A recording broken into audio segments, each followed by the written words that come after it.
the chair. The conversation. Brett and Susan will take questions, so please enter them in Zoom chat. Over to you, Brett and Susan. Okay, thanks very much. I'm going to start with yet another introduction of Brett before letting her talk. And I just want to say thanks to the RPS for inviting us, and thanks especially to Brett for inviting me to do this with you. I'm just going to give a personal introduction because everyone knows who Brett is, because obviously you're here. To say that I've known Brett a long time now, and I was trying to remember when I met, and she won't remember this, but it was actually the day the Twin Towers came down. And so that's why I remember, because it was one of those strange days. And since then, she has supported me and been very kind and generous in ways that are often untangible. She's invited me for dinner with my family, and I've met her cat and her daughter, and she's fed me delicious food, and all these things kind of count for a lot personally, but also professionally. When you're an independent, you kind of need these people in your lives to kind of anchor you. And for me, Brett feels like one of those anchors. I think we all know certain things about Brett. One, great dresser. So I felt I had to put on a special shirt so that I didn't appear drab. Also that she has incredible energy, and the way that she runs the gallery, and she looks after her patrons and does all those tours that leave us all kind of lagging behind is really admirable and enviable as well. I wish I had just a drop of that energy. So just to say, we're going to talk, I'm going to hand over to Brett, who's going to talk with a slideshow for 20 minutes to give us a whirlwind tour of her journey through photography. Then her and I are going to talk for about 20 minutes and then open it up for questions. So Brett, over to you. Thank you so much, Susan, for those very kind comments. And just to say, I hope you all won't be bored by it, sort of a version of this is your life, because I'm going back here really to my roots and how I got into photography and what my influences were before I joined the Photographers Gallery in 2006. So just to start, like many, I came to London because of the Courtauld. I came here for academic reasons, and like many of the people pre-COVID, the students there, I came from the colonies, from Australia in 1980 to undertake my MA there. I was preceded by one or two other Australians. Not too many had been there, but I was stepping in the shoes of somebody like Lynn Cook, who went on to be very prominent running Dear Beacon and is now at the National Gallery of Art in Washington. So I didn't really feel like a trailblazer in that respect, but I did in another respect, which is that I was bold enough when I arrived to attempt to undertake my thesis within the field of photography, but was told quite categorically that at this time, photography was not considered an art form and not considered to be a respectable subject for a thesis.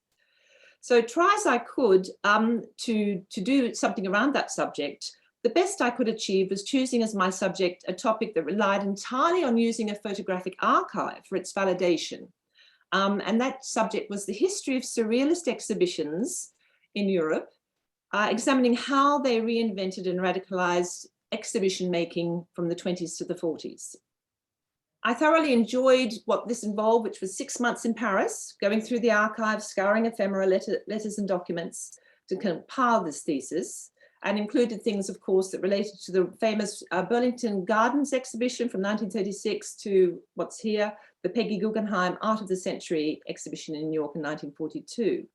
The concepts around which I believe have really influenced many of the radical ideas around what we call immersive exhibitions, which became much more evident from the 1970s and especially today. And I was inspired by this research, an opportunity to unearth the hidden history of exhibitions. And I intended to return to this study and do a book. But of course, other events did conspire to stop this happening. Just in parenthesis, I was so thrilled in 2013 that Phaidon published a book that I had always dreamed of doing called Biennales and Beyond, the history of exhibitions that shaped art history from the 1960s to the present day. But that was not to be for me. But just to go back to my origins, as I said, I grew up in Australia in the 60s and the 70s. I grew up in a household that knew nothing about art. My two parents had left school at the age of 13. My father was a growing personality in the radio and television world in Australia and had absolutely no interest in the arts. But I can really point the beginning of my influence and interest in the arts to an important philanthropist in Australia called John Courtauld, who in 1968 started bringing very eminent international artists to Australia. I will never forget seeing Christo wrap Little Bay in Sydney. It was just so visceral when I went there and enjoyed it and experienced it. And of course, it did raise all sorts of questions about, is this really what contemporary art's about? But it really did provoke me to think that, you know, that this was an interesting area of study that I could perhaps go into. But the next year he brought Gilbert and George out, the singing sculptures. And I always remember seeing them at the Art Gallery of New South Wales, along with Charlotte Moorman, who in those days played an ice cello. And the whole thing was just so overwhelming and so stimulating that I do think that was the first time that I ever thought about having a career in the arts. But just to go back to my time at the Courtauld and to make a link back to the Royal Photographic Society, which when I arrived in London in the 1980s was still considered to be one of the preeminent places for historical research on photography. We all went there to see well-researched shows, and one of their directors or their curator, Valerie Lloyd, was preeminent. So it wasn't until Valerie Lloyd arrived at the Courtauld in the mid-80s and asked them whether she could do her thesis on the work of Roger Fenton that the Courtauld began to respect the subject of photography, and it finally became you were able to do your MA in that subject. And it was her exemplary research into the life and work of Roger Fenton which resulted in this incredible exhibition that was seen at the Hayward in 1988.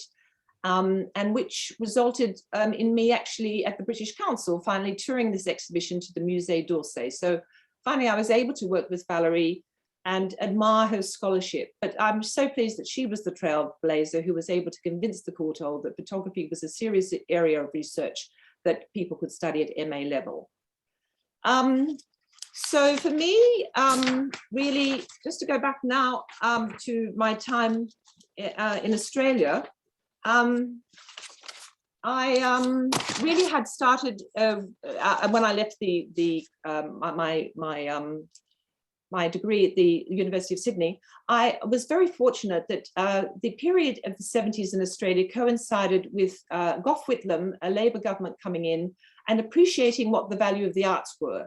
Up to that time, we had a very conservative government that didn't fund the arts at all. But when he came in the early 70s, he introduced what was the equivalent of the Arts Council, the Australia Council, as well as introducing healthcare, the termination of military conscription. He was an enlightened Liberal Prime Minister. And it was the first time that the arts were recognised for the vital role that they could play for society and to create a new vision for Australia. So I was very fortunate that also that at my study at Sydney University, doing fine arts, that I was able to study to participate in the first ever museum studies course that was established in Australia. And that introduced me to the rich and thrilling world of museums, and it yet again encouraged me to think that, you know, if I can't have perhaps a career as an academic doing art history or photography history, that I might be able to consider a future career within the field. And because I did enjoy that research and writing about museums for that course, I knew from that point on that I was far more drawn into the world of exhibition making, curating, and exhibition management. After I left the University of Sydney, I was fortunate that the Australia Council had, for the first time ever, set up a touring exhibition organisation in Australia. It was a vehicle to tour exhibitions that were mostly imported from abroad, but we gradually began to curate them internally within Australia around the 8 state galleries and the 22 regional galleries. So it was an agency, an umbrella organisation that encouraged major museums, the state museums, to work with the smaller venues and to share their resources and their exhibitions across the country. But in addition to that, it was also an organization that was designed to support the professional development of the curatorial and management aspects of managing museums. And so we did workshops, we did curating workshops, we did museum management courses, cataloguing of collections, all of which were designed to improve the standards and reputations of Australian museums in the 1970s. So when I joined the Australian Gallery Directors Council, I was appointed initially, I was the second member of staff to be appointed, and I was very, very fortunate that I was awarded a trainee exhibition officer post. The trouble was that there was nobody to train me. So they told me that I had to set up my own training course, and I'd have to get in touch with all the museums, anyone I wanted to in Australia, where, you know, just approach a curator and see whether you could go there and do some training and how to install, unpack and curate shows. And then, of course, you know, you've got a budget, and if you'd like to go abroad, of course, just choose who you'd like to go to, and you organize it all, and we'll support you. So I was very, very fortunate, but it was a huge challenge. And so in the end, I spent 6 months in Australian galleries, touring and making sure that I learnt on the ground, always going at a time they were going to install exhibitions, and learning about that side of the logistics, etc. And I really enjoyed installing shows from that point on. But also, of course, I was given this incredible opportunity. Now, where would I like to go abroad? So I chose quite carefully. I mean, remember at this time, I've only got a university degree in fine arts. I've got absolutely no idea how to run an institution or even to manage an exhibition. So I decided that the Harvard University had a summer arts course for 2 months, that I would do this arts administration course. And whilst I was in the States, that I would undertake a 1 or 2 month internship at the Herschel Museum and at the Guggenheim Museum. And that's what I did. Now, I always say to people in retrospect, because these days everybody says you've got to have an MBA to run a museum, etc. And I said, well, you know, I do think that that's not always true. And that certainly if you start to do an MBA, as I was trying to do at the age of 22 without any experience, that it's really the wrong thing to do. So I had no experience under my belt. I really didn't even know how to read a set of management accounts. And to be honest, that 2 months at Harvard, despite the fact that I really enjoyed being in Boston and meeting all the other people who had a lot of experience that they brought to all the critical discussion we had around the business cases each day. We were set a business case that we had to look at and try to solve as a senior manager of an organization. They brought so much to it that I just couldn't bring, because I was far too young and inexperienced. So putting that aside, I really enjoyed my time doing the internship at the Herschel, where I installed exhibitions and I learned to pack works and see how they manage their exhibition program. And at the Guggenheim, where I did some research for the director and the curators. After that, I was very fortunate that I also had a month to spend in London. And I chose to work with the British Council because at the Australian Gallery Directors Council, we had toured a few of the British Council shows. And here are some of them. There's one here, 3 of them actually. The Bridget Riley exhibition, which was a major touring exhibition, which I handled at the Australian end. The Michael Craig Martin exhibition and the Nigel Hall exhibition. They all came from the British Council. So I had a good link there. And I was very intrigued to know how they organized those exhibitions at the London end, to see their workshop and just get involved. So I spent a month in London. Just on the other ones, just to show you the flavor of the shows we did within Australia, we toured a lot of photography. Lee Friedlander show, a David Hockney show, Cartier-Bresson and Olive Cotton, who's an Australian photographer. And we also supported research and young curators who were in Australia who were attempting to put together shows from Australian collections. So that was exciting. It wasn't just international shows, but it certainly did teach me a lot. And I look back, I sort of realized how fundamentally important all those meetings were with those people abroad and within Australia too, to develop that network of contacts that spurred me on. And Susan, it's very nice of you to say that I support and mentor, people such as yourself. But to be honest, I always say to people, because I was so well mentored and looked after. And you must always think of how you can repay what you benefited from when you're in a position when you can do so. So all I ever think about is, wasn't I fortunate to have the support and mentorship, guidance, advice of such eminent people in my day? I would never be where I am today without that. So here I am installing my first exhibition. That was about illusion and reality. It was a fabulous exhibition put together by John Stringer, an Australian curator, of sculpture and photorealist painting, Dwayne Hanson, and all the major painters too, and of the photorealist movement. And we had such fun touring that to 4 venues within Australia. But what I also loved, and I still love to these days, really getting my hands dirty and installing shows, although I have less time to do that. Anyway, so I did enjoy that. But then after I returned to Australia, and I, of course, did that for 3 years. And I came back to London. I came to London and I decided to do the MA. So after the MA, like many people, I realized that I needed to that I would like to stay in the UK, because of course I was so stimulated by everything I'd seen and the opportunity to learn and to visit Europe and to just really absorb so much of contemporary photography, art and culture. And I was very lucky that as soon as I left the Courtauld, that some contacts in Australia from the Australia Council asked me to do some freelance work. So I've been in the position of freelancer, and I know how difficult it is. And I installed an exhibition, the first exhibition that had been shown in London since the 1963 exhibition at the Whitechapel of Australian painting. It was a show called Eureka. It was shown at both at the ICA and the Serpentine. And I was responsible for unpacking and installing the show at the Serpentine. And that was a lovely opportunity for me, not only to get to know the artists who came over, but also to work with Sue Grayson, because she was the director of the Serpentine then.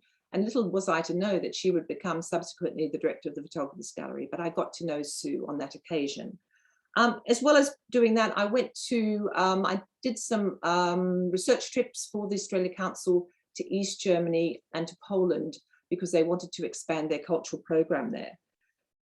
So that's what kept me busy for about a year, because I was really at that stage looking around for a more permanent job. And finally, a job came up at the British Council. And strangely, it was really directed towards photography. I mean, they had exhibition officers who worked across the visual arts at the British Council already. I was joining a team of 8 people. And the creation of this post was really a sign that photography itself was changing within the whole sector and was really beginning to be appreciated as an art form within its own right. They saw clearly how, the British Council saw how clearly important it could be, not only as a form of social documentation, but because of its connection to art, that it would, and that its ease of touring, that it would be less problematic than painting, craft or other new media to tour abroad. So that is why they specifically wanted a person who would develop a program and policy and a collection of photography, of British photography, to tour abroad. So I feel so fortunate that I managed to get that post, and I was able during my nearly 20 years there to do so much to promote British photography, and which is why I do have good relationships with most British photographers, which is, you know, wasn't a hard thing to do, because we not only did exhibitions or bought their work, we also had a scheme called the Grants to Artists scheme, where you applied for a grant for either the freight of your work or your airfare to take you abroad. And it was a very small amount of money we gave them. You know, we give them £100 or £200 to take their work to South America or US. And that small gesture was really an acknowledgement and endorsement of their practice. And so, you know, you manage to help and support a lot of people that way. And so here are some of the exhibitions that I started doing: Faye Godwin, Martin Parr. And then I got into fashion photography and constructed photography, working with Val Williams and other people. Ian Jeffrey was my advisor. So I was always beginning to make contacts with networks and curators outside the British Council, because I was the only person who had an interest in photography. So I knew I had to work with other people. But also we were working at a wonderful time when I was able to resuscitate archives from hidden collections, such as this these negatives from Wisbech Museum and Art Gallery in Norfolk, and to have them printed and return the collection to Madagascar. So it gave me, I think, perhaps because of my colonial heritage, I felt there was something that I felt about returning these works, not the negatives, of course, because they had to stay at Wisbech, but we printed up the exhibition and it was on show in Madagascar. And we did about 10 of those shows, one a year for many years. And in addition, of course, we did solo shows and I curated many group shows as well. And just to go on and to say that I didn't just work in photography, that of course my post also towards the end, because I became the Deputy Director of Visual Arts, embraced shows for the British Council's Venice Biennale and other exhibitions too. So a general thing. And there I am. We didn't take many photos in those days. You know, I found it hard to find any, but just to show you with me in Tallinn, in Athens and in Brazil with various shows that I curated. So I spent a lot of time abroad. But the exciting thing for me also towards the end was that I was working with the Photographers Gallery. In early 2000s, I wanted to do a show with Kate Bush because I admired her curatorship, and she was looking for a partner because, you know, the funds of the Photographers Gallery were limited in terms of what they could do in ambitious contemporary shows. So we joined forces and we did a show together, which was shown in 4 venues in Europe and was shown here in London.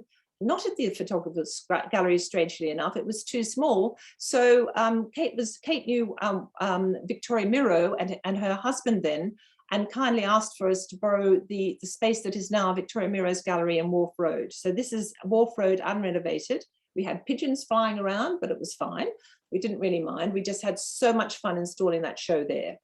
And that was great for me, not only to have a real experience of the workings of the Photographers Gallery. I should also say that in the early 90s, I was for a brief period a trustee of the gallery. So I did get to know it from the inside out.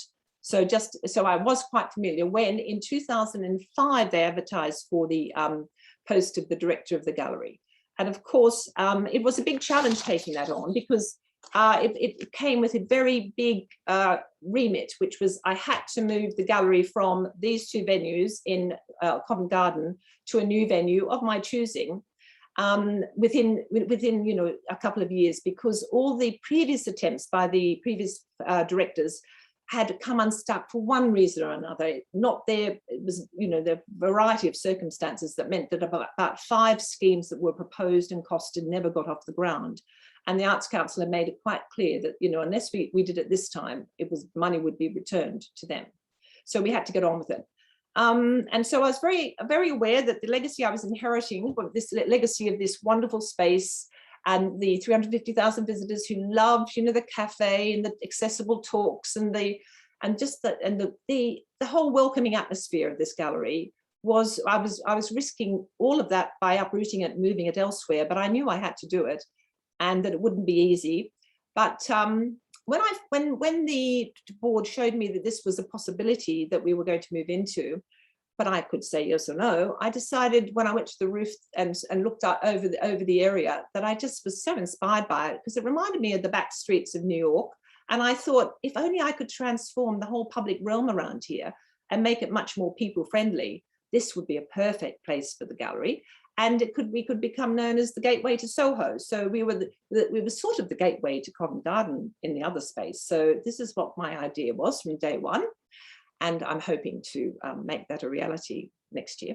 So I did take this on, and we of course had to fundraise, just to say, for 4 years to create the building on the right. We don't want to go into all the problems I had because we faced the economic downturn in 2008, and we have to start again. But our wonderful architects, O'Donnell and Toomey, who are designing the space for the V&A in Stratford, were the best architects in the world to work with. They listened to us. They produced a building that in the end was better than anything we ever thought was possible. So we're still very pleased with our building. We haven't made too many changes. We are about to make a few changes, but that's a decade on. And so of course, you all know the media wall. As you come in, that was always important to signal the change in how photography was being circulated and disseminated. The network image was absolutely key to my vision from the start. And I did appoint the first curator of digital programs, Katrina Sluice, in 2011, to really direct some of our programming and funding towards a program to look at that. And after a decade, I'm very, very pleased that it's acknowledged to be one of the most successful parts of our program. And just now to go on to everything, to the 3 floors of exhibitions, and to acknowledge Susan's involvement with the gallery. She's worked with us twice in 2013 and 2019, and on 2 wonderful group shows, Home Truths, that we did in conjunction with the Founding Museum. I really love doing shows between venues, and we've done it about 3 times, because I want to not only share resources, but share audiences and encourage people to explore different parts of London. So we did this with the Founding Museum for obvious reasons, and it was just a wonderful exhibition. And Feast for the Eyes was the exhibition that was on at the gallery when we closed for COVID, and it was terribly successful. Across not just, of course, framed prints and still photography, but across vernacular and photography, and of course cookbooks, a wonderful combination of images. And just to reflect back on some of the other shows that we've done, we like to think about ourselves looking at the works of people who don't consider themselves to be primarily photographers.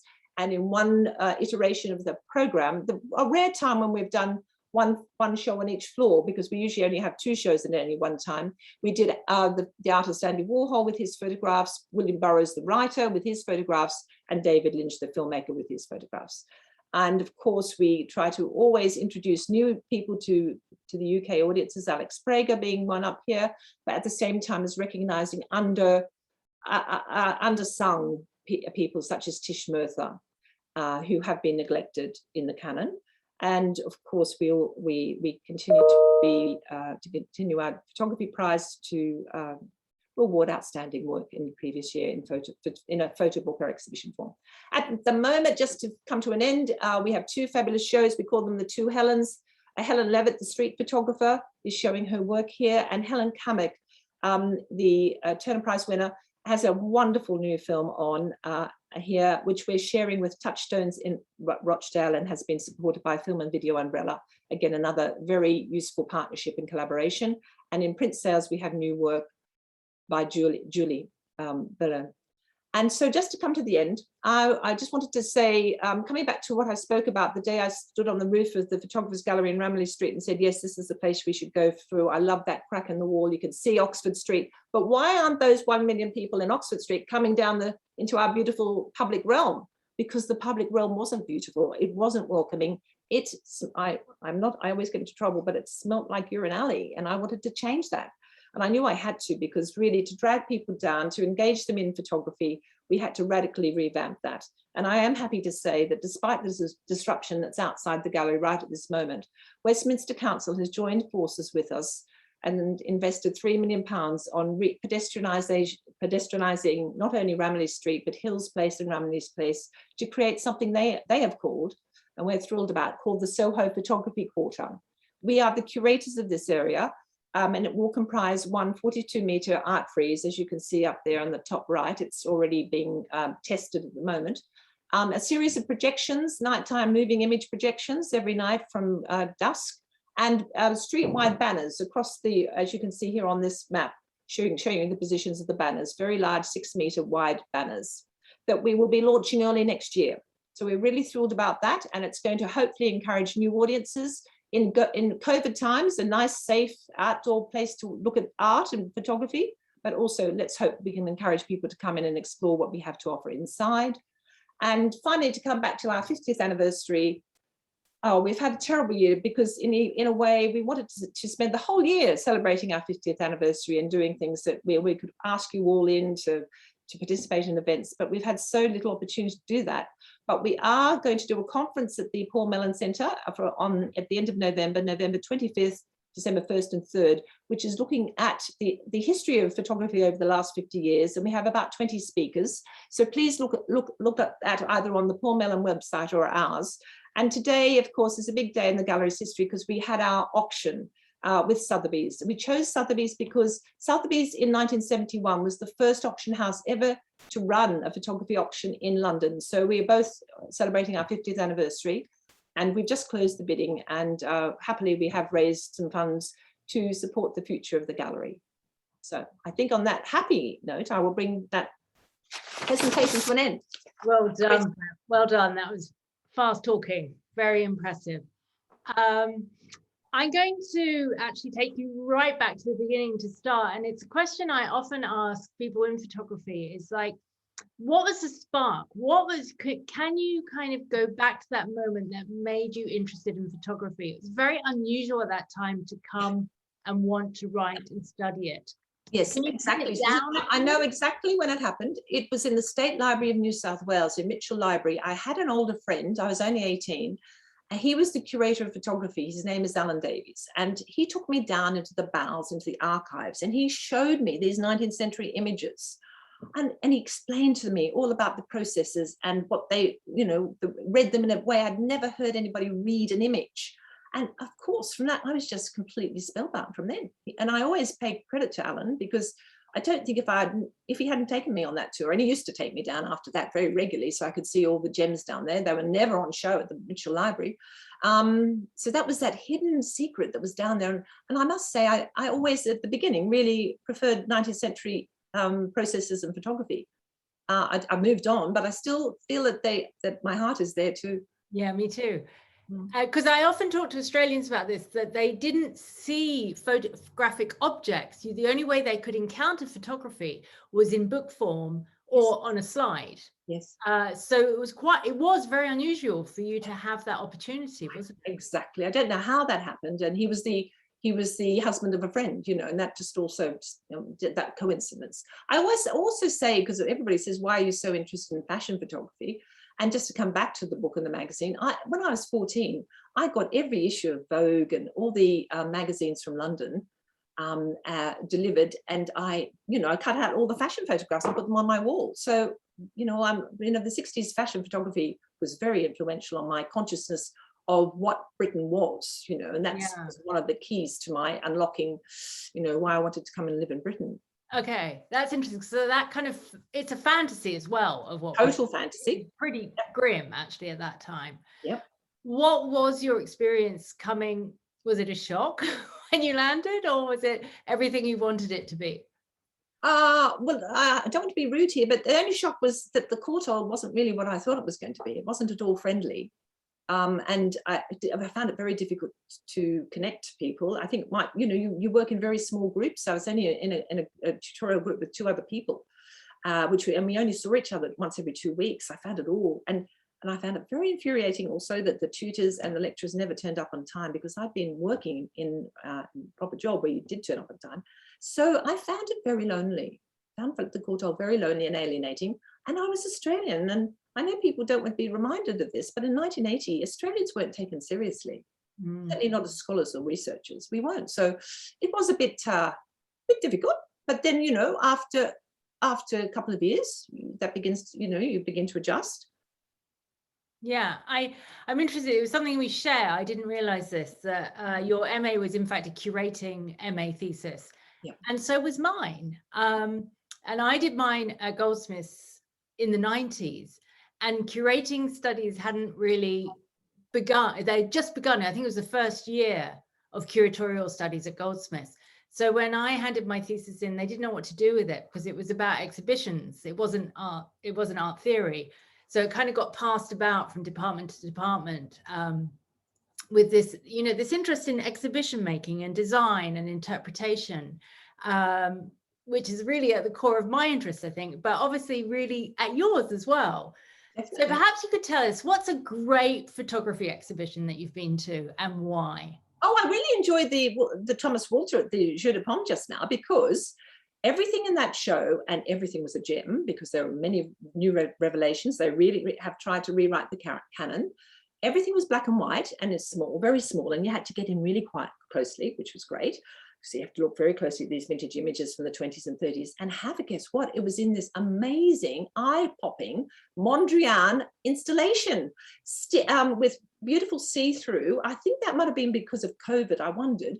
See-through screens, but everything, just 3 colors, yellow, red, and a very lovely light blue. But I just walked around it, and it just made everything, because it was an exhausting show, I promise you, 300 works.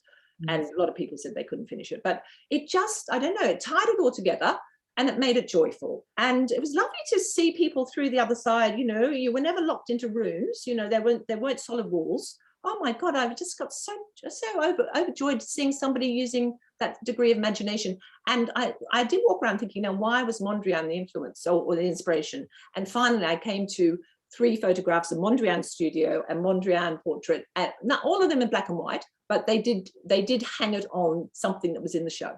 Okay, so what's so great is you can still talk so passionately, so in such a kind of, you know, engaged way after quite a long career in photography. You're not bored of it yet, no?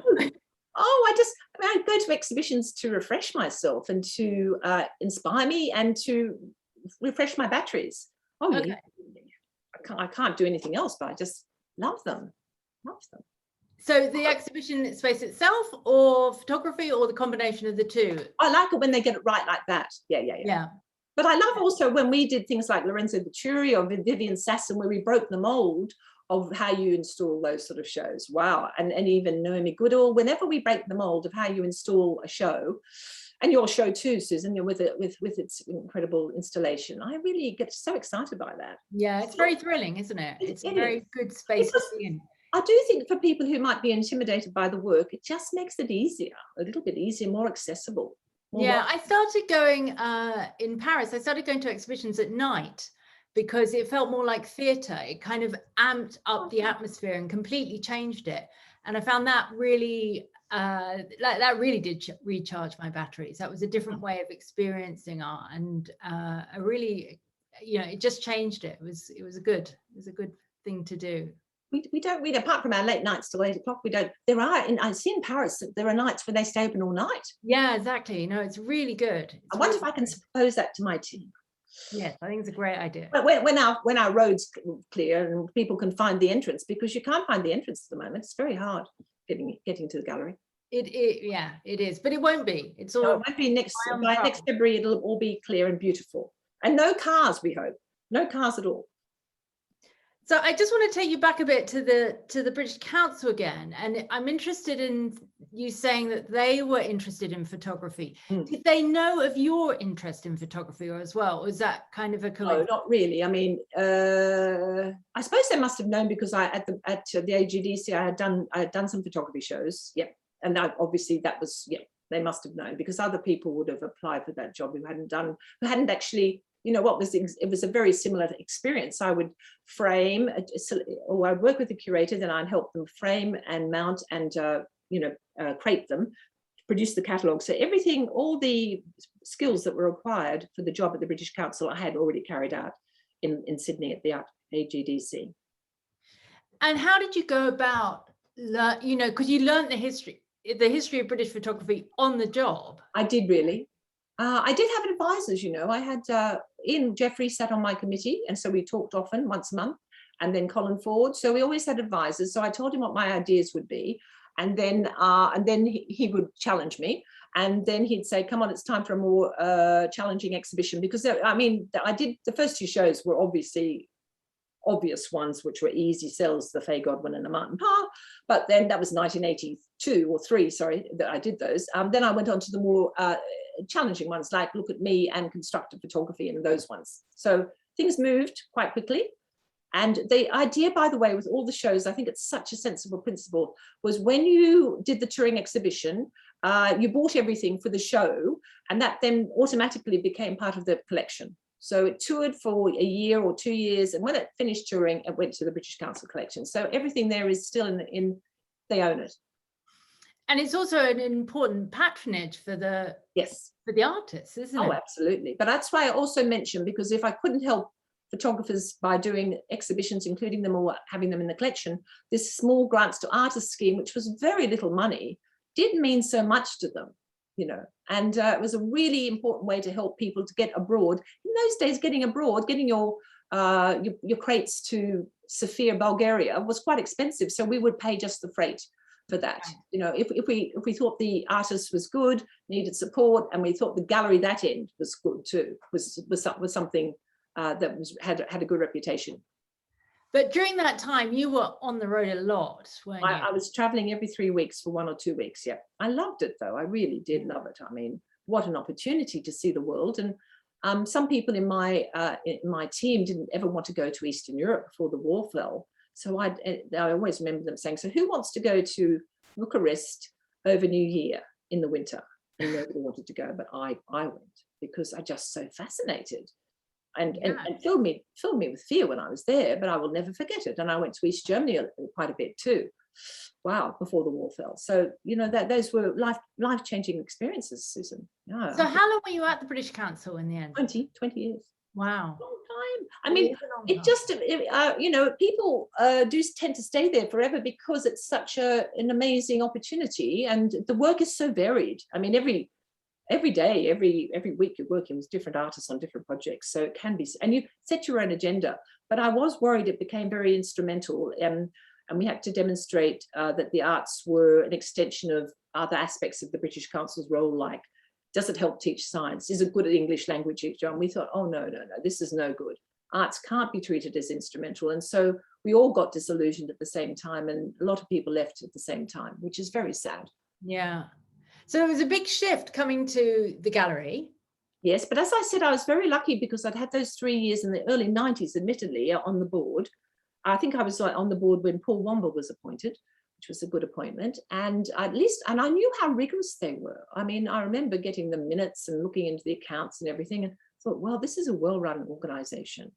Yeah, it's just that when they approached me, I can't remember if I answered the ad or they approached me, I was a bit, well, can I really raise all that money for a new gallery? I mean, I've never done any fundraising, and you know, what do I know about building a new building and architecture? It was intimidating, I can tell you. But yeah, absolutely. So many other directors, you know, we have built buildings, you know, Margate, Milton Keynes, they all have to learn these skills of being a project manager and leave the other things, the curating and the exhibitions, behind for a few years.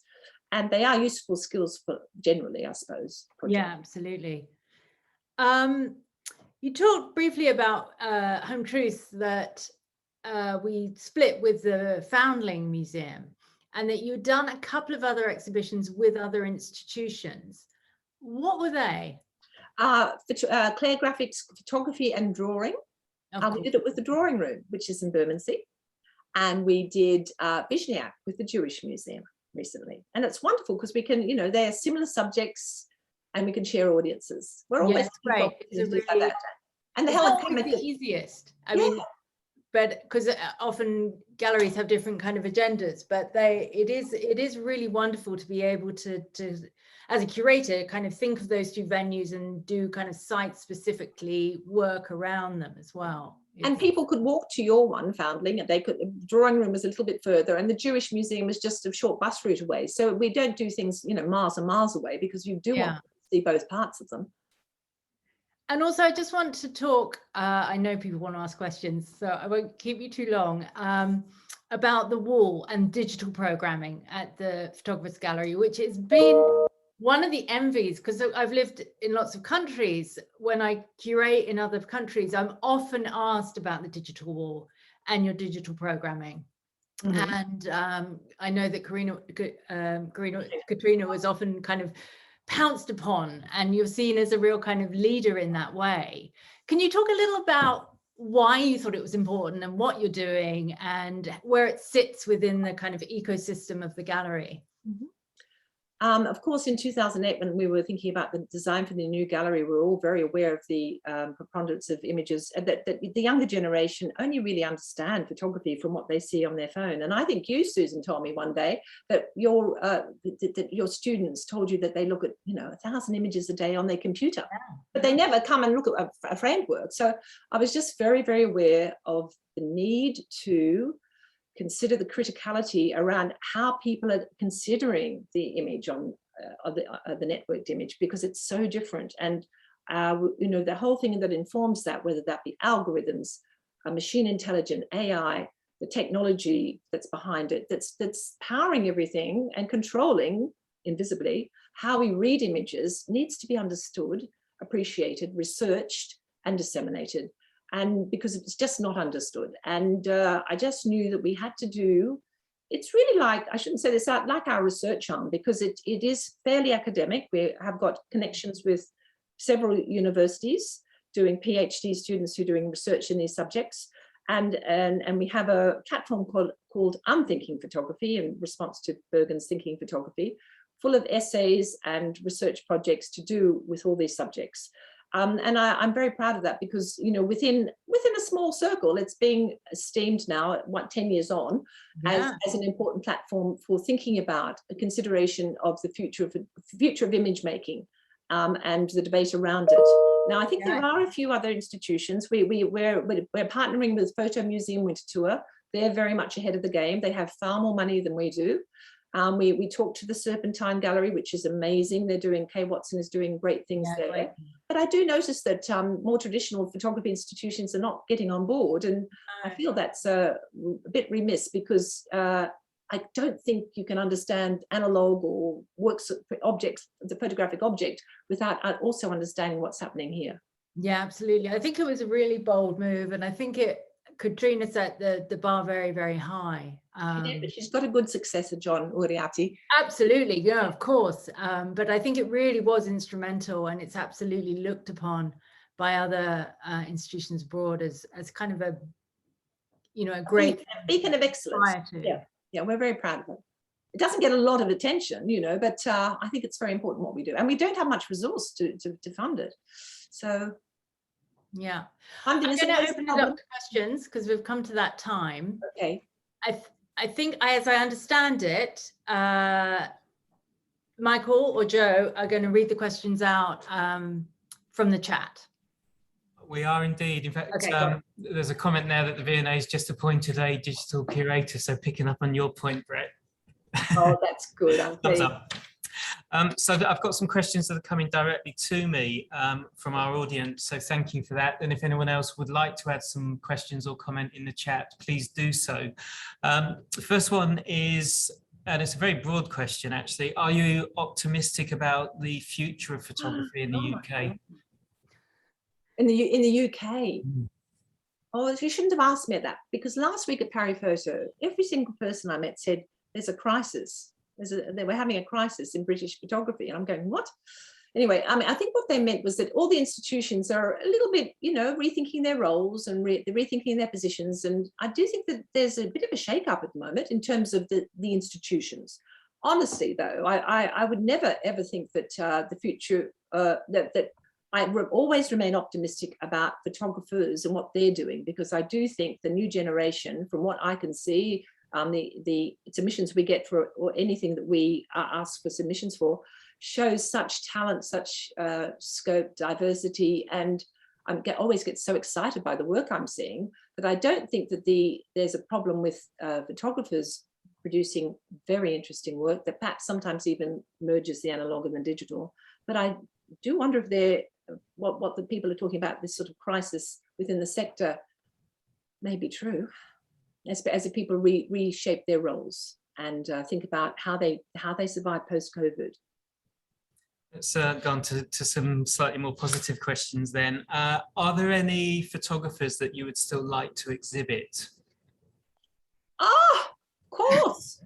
Oh my goodness me, there's so many. My wall is full of images of people I really would like to, but we only have three seasons a year now. We used to have 4, and that really means 6 shows, and one of them's DB, so we only have 5 slots, and we're always juggling and thinking, you know, because we always are very careful about what we put together. You know, a very challenging installation like Helen Kamak alongside something very much for the photography community, such as Ellen Levitt. So it's the way of pairing things and the juxtaposition that's absolutely critical for us, we think.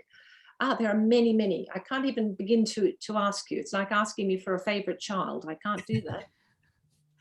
In that case, the supplementary from that questioner was, are there any shows that you'd still like to commission?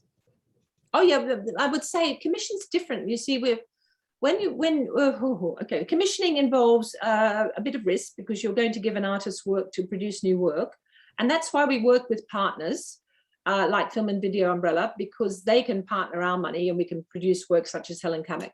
Yes, there are many, and we'd like to continue that of producing new work, but other than Film and Video Umbrella, we need to do that always in partnership. And we would like to think that we're commissioning new work every year. We're about to commission 6 artists to produce new augmented reality pieces for Soho Photography Quarter. That's going to be very exciting and launched early next year.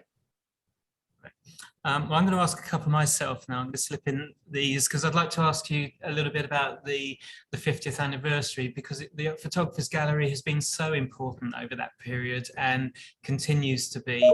And I just wondered if you are able to sum up what you think the achievements of the gallery have been for British photography over that period, both during your time as director, but perhaps under Sue Davis and some of the previous directors. What's the legacy of the gallery?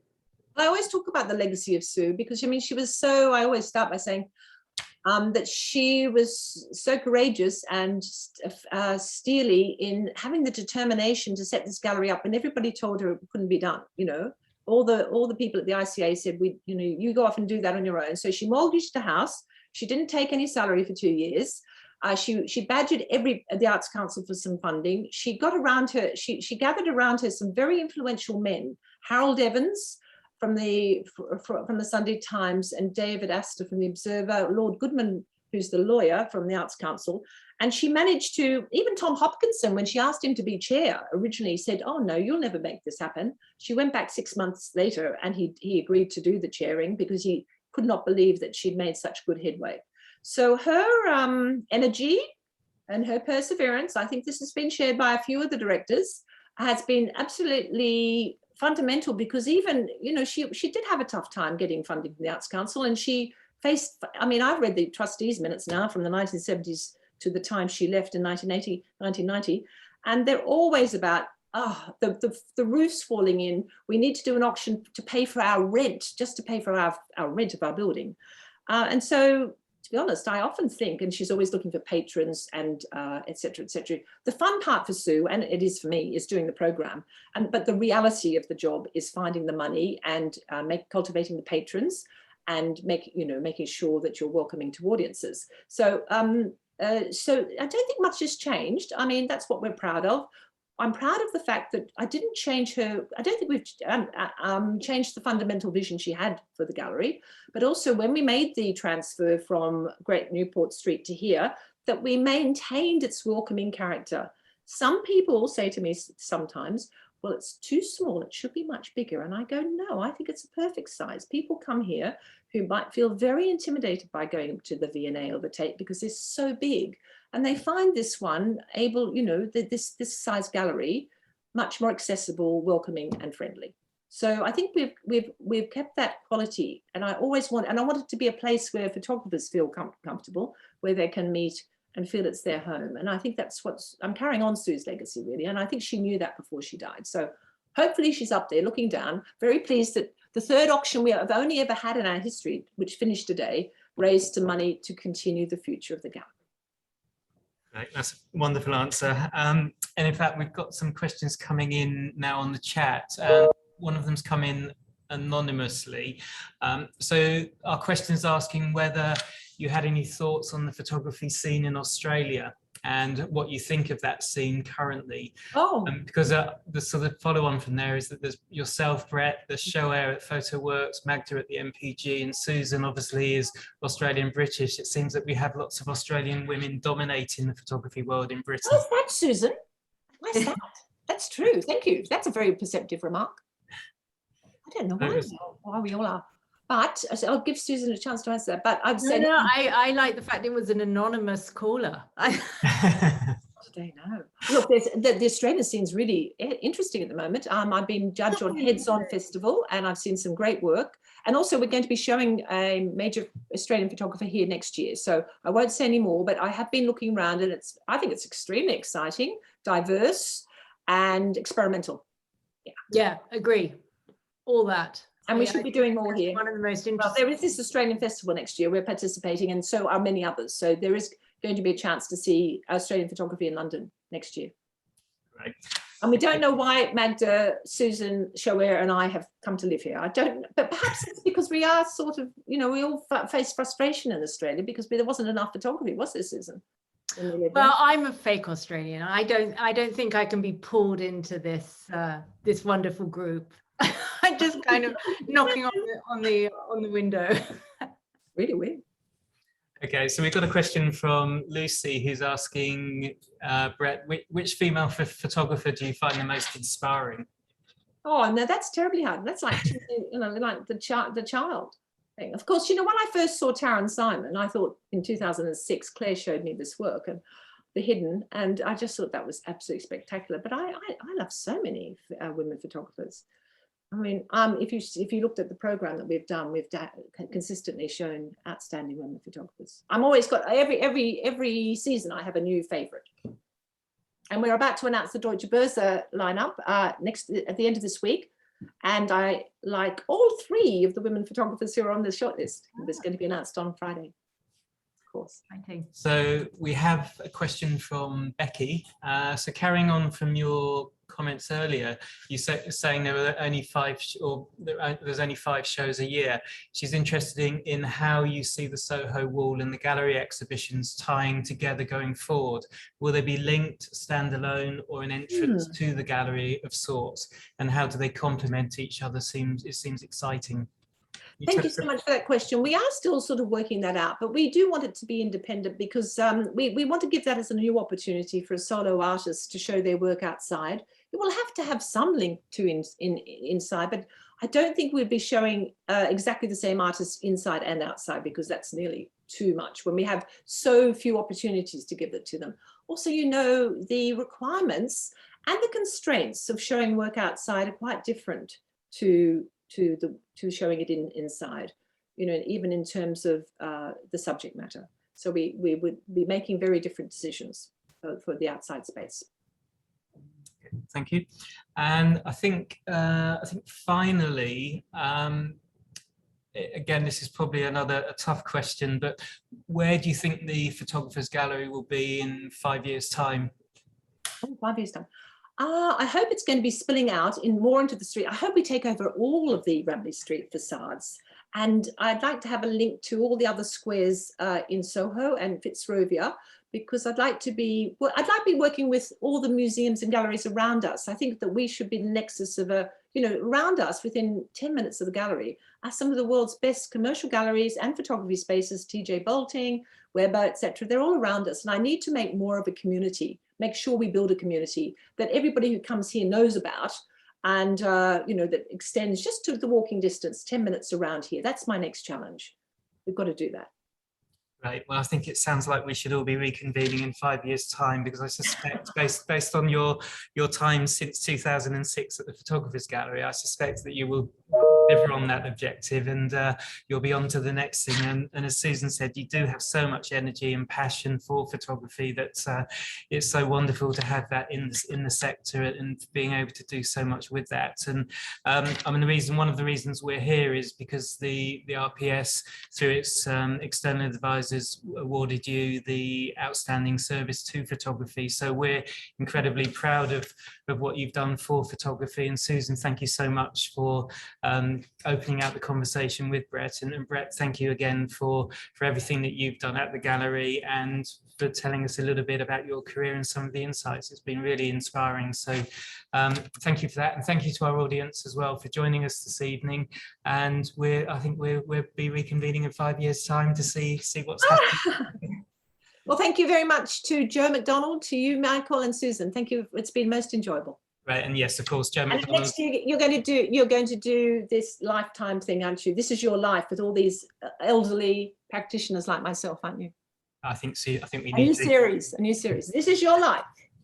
Yeah, thank you, Joe, for arranging this evening with Susan and Brett. So thank you, everyone. Good night, and we look forward to seeing you back for future RPS events in the new year. Thank you. Bye. Bye.